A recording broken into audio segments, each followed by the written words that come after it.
Your baby is in your arms. They've been fussy all afternoon, back arched, tiny hands grabbing at your shirt, that cry that climbs up your spine.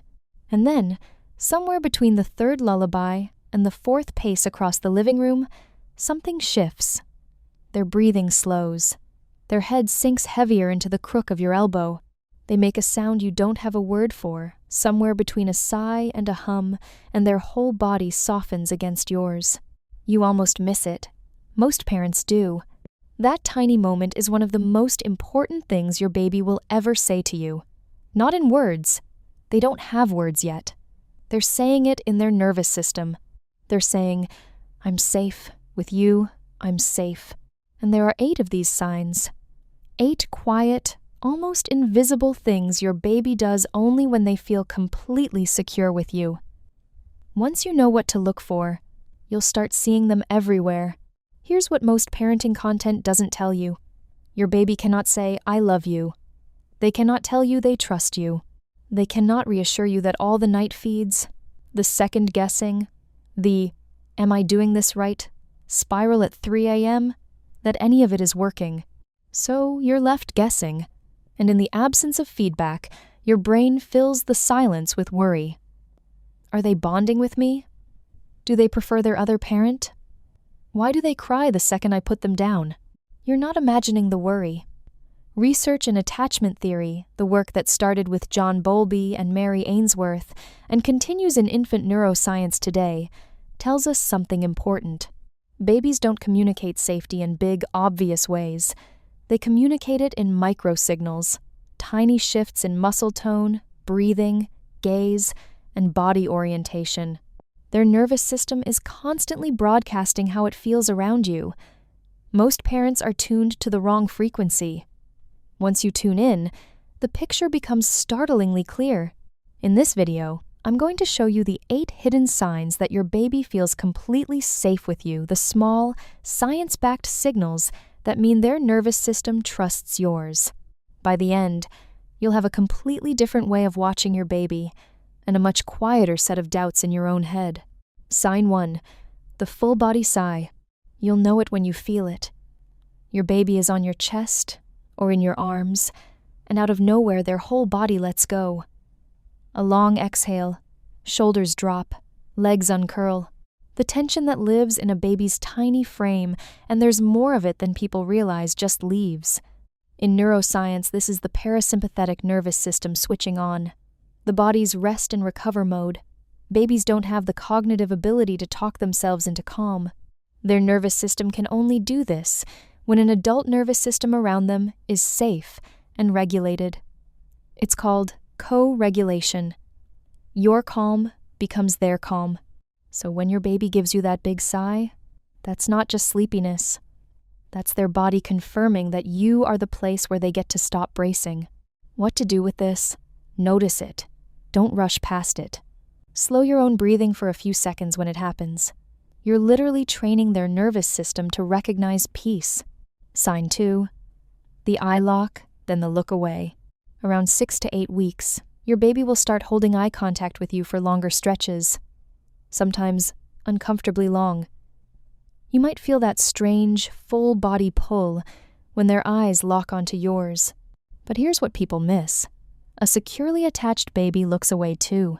They break the gaze, then come back to it, then break it again. This is a healthy nervous system regulating itself. Eye contact with a caregiver releases a small wave of oxytocin, an arousal beautiful but intense for a tiny brain. A baby who feels safe trusts that the connection won't disappear when they look away. They know you'll still be there when they come back, so they take little breaks. A baby who avoids eye contact entirely, or one who locks on with no breaks, is a different story. The look and return rhythm is the gold standard. It means your baby has internalized. They don't vanish when I stop watching. Sign 3, they reach for you when they're hurt. A baby tips over, bumps a knee on a coffee table, catches a finger in the rolled hem of a sock.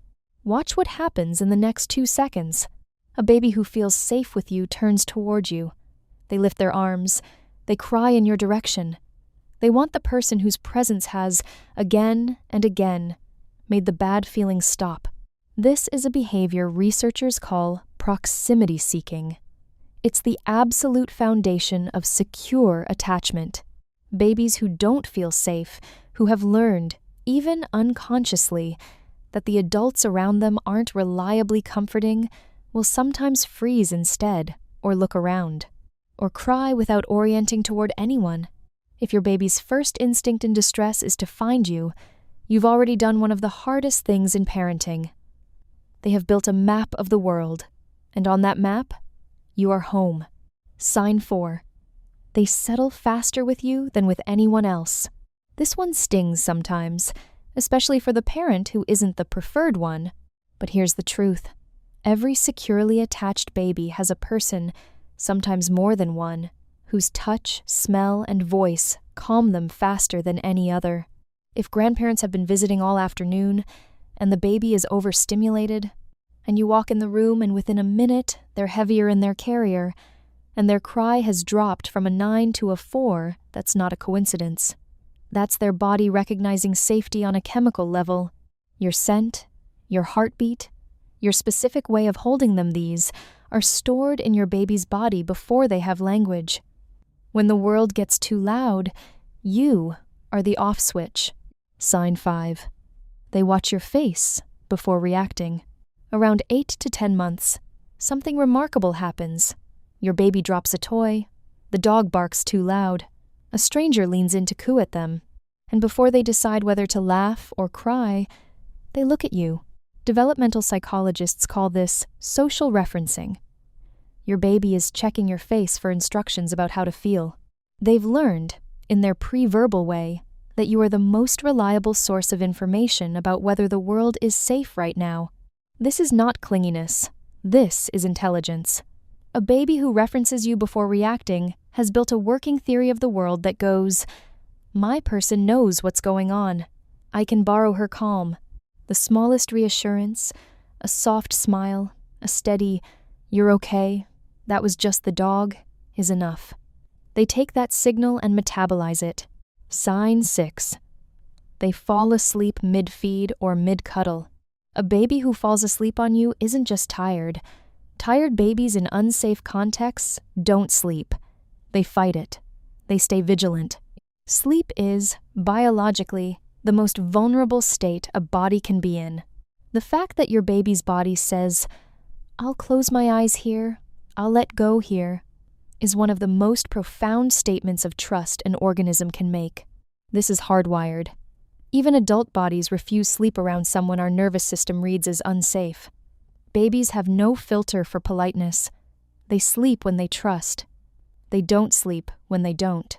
If your baby drifts off in your arms, chest rising and falling against yours, mouth half open, they have given you the highest compliment a nervous system can give. Sign 7. They babble more when you're in the room.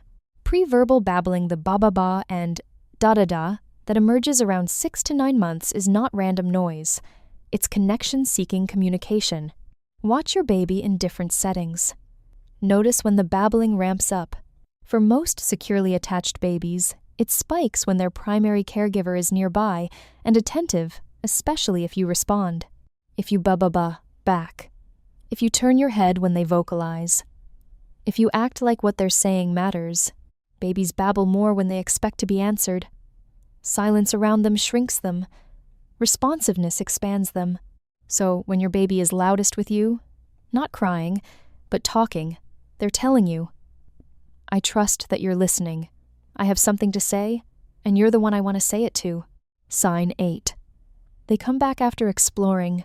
By the time your baby is crawling or starting to walk, you'll see this play out 100 times a day. They'll move away from you. Investigate the corner of the rug. Pull a book off the shelf. Stick their fingers in something they shouldn't. And then, every few minutes, they'll pivot back. They'll crawl over and put a hand on your knee. Or they'll look up from across the room, lock eyes for half a second, and go right back to what they were doing. This is what attachment researchers call the secure base.